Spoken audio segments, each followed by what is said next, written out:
Our topic today revolves around the power of music, specifically rock and roll, and its potential to affect social change.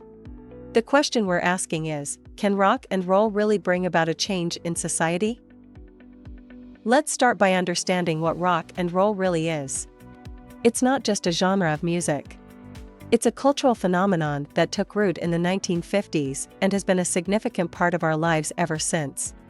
Its rebellious spirit, raw energy, and powerful lyrics have always resonated with the youth.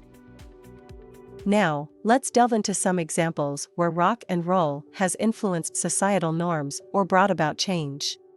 The 1960s and 70s were a time of great social upheaval, and rock and roll was right at the heart of it.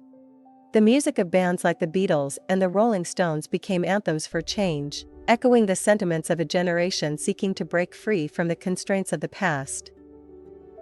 But it's not just about the past. Even today, rock and roll continues to inspire and influence.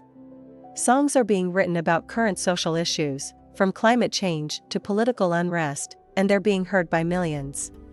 The power of rock and roll to affect change is as potent today as it was in the 60s. So, to answer our initial question, yes, rock and roll can indeed affect social change.